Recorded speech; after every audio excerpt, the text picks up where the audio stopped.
दक्षिण पूर्व एशिया में सार्वजनिक स्वास्थ्य के लिए एक प्रमुख खतरा है। मुख्य विवरण। अनुमान के मुताबिक दक्षिण और दक्षिण पूर्व एशिया से लगभग 10 लाख मामले सामने आए हैं, जिनमें 10% मृत्यु दर है। भारत कम से कम 25% रोग भार वाले हॉटस्पॉट में से एक है। भारत में किए गए एक परीक्षण में जहां रोगियों को डॉक्सीसाइक्लिन और अजिथ्रोमाइसिन दोनों की संयोजन चिकित्सा प्राप्त हुई थी, उन रोगियों की तुलना में जटिलताओं का तेजी से समाधान हुआ जिन्हें डॉक्सीसाइक्लिन या अजिथ्रोमाइसिन की मोनोथेरेपी दी गई थी। स्क्रब टाइफस को बुश टाइफस के नाम से भी जाना जाता है। ये ओरिएंटल सूत्शुगमुशी नामक बैक्टीरिया के कारण होता है।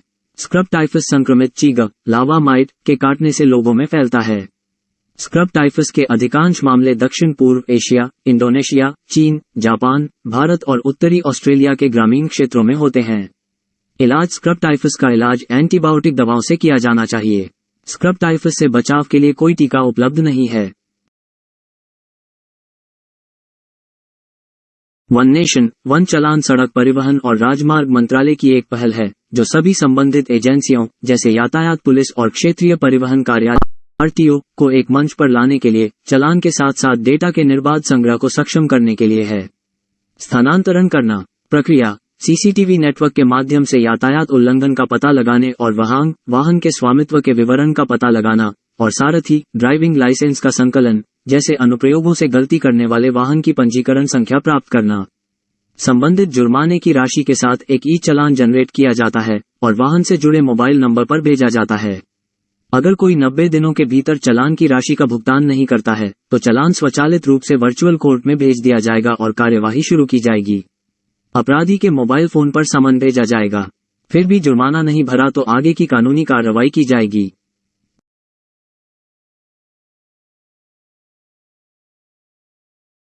भारत के राष्ट्रपति ने स्वच्छ सुजल शक्ति सम्मान 2023 प्रदान किया और नई दिल्ली में जल शक्ति अभियान कैच द रेन -2023 के शुभारंभ की शोभा बढ़ाई।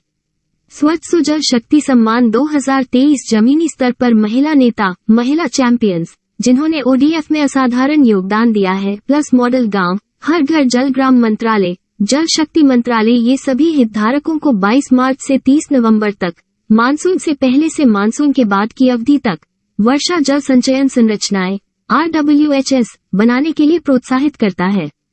कार्यान्वयन। राष्ट्रीय जल मिशन NWM जल शक्ति मंत्रालय कवरेज ग्रामीण और शहरी दोनों क्षेत्रों में वर्षा जल संचयन प्रणाली RWHS में तकनीकी मार्गदर्शन प्रदान करने के लिए राज्यों से प्रत्येक जिले में वर्षा केंद्र खोलने का अनुरोध किया गया है।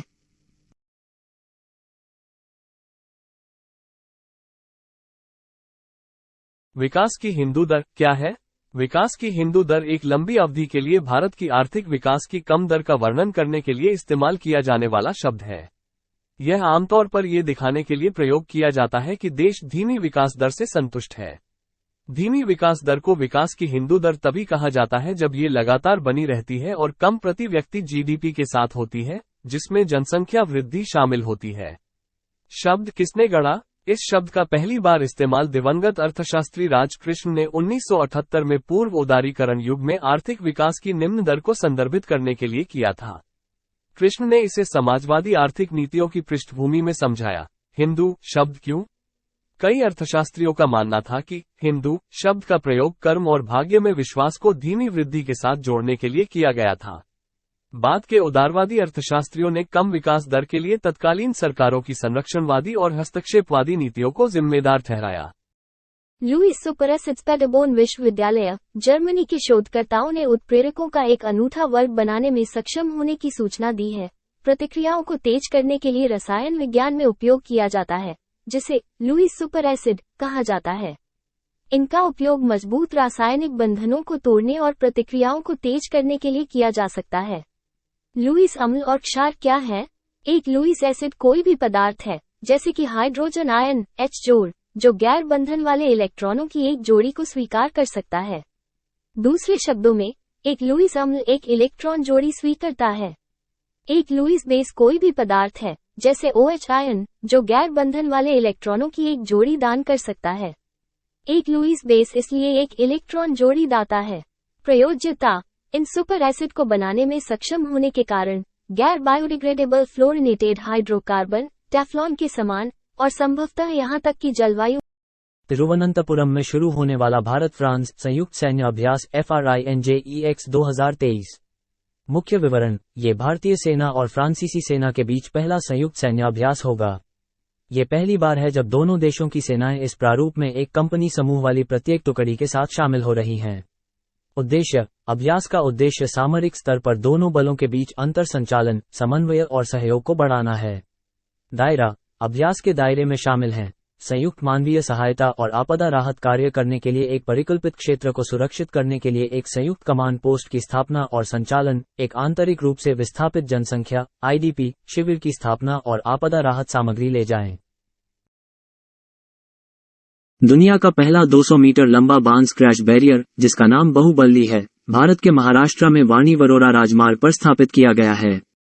सामग्री, उपयोग की जाने वाली बांस की प्रजाति बम्बूसा बाल्कोआ है, जिसे क्रेओ और तेल के साथ उपचारित किया गया है और पुनर्नवीनीकरण उच्च घनत्व पॉली एथिलीन HDPE के साथ लेपित किया गया है। महत्व, भारत में बांस उद्योग के लिए और अधिक रास्ते बनाएगा और यह इस्पात बाधाओं का विकल्प प्रदान करता है, पर्यावरण संबंधी चिंताओं को दूर करता है और यह एक ग्रामीण और कृषि अनुकूल उद्योग है। बांस के बारे में, बांस ज्यादातर सदाबहार बारहमासी फूलों वाली घासों का एक विविध समूह है। इसे अब भारत में वृक्ष नहीं माना जाता है। मध्य प्रदेश भारत में बांस का सबसे बड़ा उत्पादक है। बांस की 50% से अधिक प्रजातियां अकेले पूर्वोत्तर भारत में पाई जाती हैं। चीन में सबसे बड़ी विविधता है, भारत का दूसरा सबसे बड़ा और दुनिया में बांस का सबसे बड़ा उत्पादक है। उपयोग, इस तरह के उदाहरणों का उपयोग सड़कों पर सुरक्षा फंड UIDF को 10,000 करोड़ रुपए के वार्षिक आवंटन के साथ Tier-2 और Tier-3 शहरों में बुनियादी ढांचा तैयार करने के लिए स्थापित किया जाना है। इसकी स्थापना ग्रामीण आधारभूत संरचना विकास कोष RIDF की तर्ज पर की जाएगी। UIDF की स्थापना प्राथमिकता प्राप्त क्षेत्र को ऋण देने में कमी के उपयोग के माध्यम से की जाएगी। लक्ष्य, निधियों के प्रभावी उपयोग के लिए चल रही परियोजनाओं पर ध्यान केंद्रित करना, बुनियादी सेवाओं के लिए प्रदान करना चाहिए और कम कार्बन फुटप्रिंट वाली परियोजनाओं को प्रोत्साहित करना। Tier 2 और Tier 3 शहर क्या हैं? जबकि Tier 2 शहर वे हैं जिनकी जनसंख्या सीमा 50,000-1 लाख है। Tier 3 शहरों को 20,000-50,000 की आबादी वाले शहरों के रूप में वर्गीकृत किया गया है। फंड का प्रबंधन कौन करेगा? UIDF, जिसे राष्ट्रीय आवास बैंक द्वारा प्रबंधित किया जाएगा। रेलवे ने रियल टाइम ट्रेन ट्रैकिंग के लिए इसरो के साथ करार किया है। भारतीय रेलवे एकीकृत परिवहन के लिए डेटा एनालिटिक्स की शक्ति का उपयोग कर रहा है। इसने एक परियोजना शुरू की है जो अब real time train information system RTIS परियोजना के तहत उपग्रह इमेजरी की सहायता से ट्रेन की आवाजाही की वास्तविक समय पर नजर रखने में सक्षम होगी। ये कैसे काम करेगा? रेलवे इसरो से तकनीकी मदद लेगा। इसरो ने अपनी क्षेत्रीय नेविगेशन उपग्रह प्रणाली विकसित की है जिसे navigation with Indian constellation NAVIC और भुवन कहा जाता है।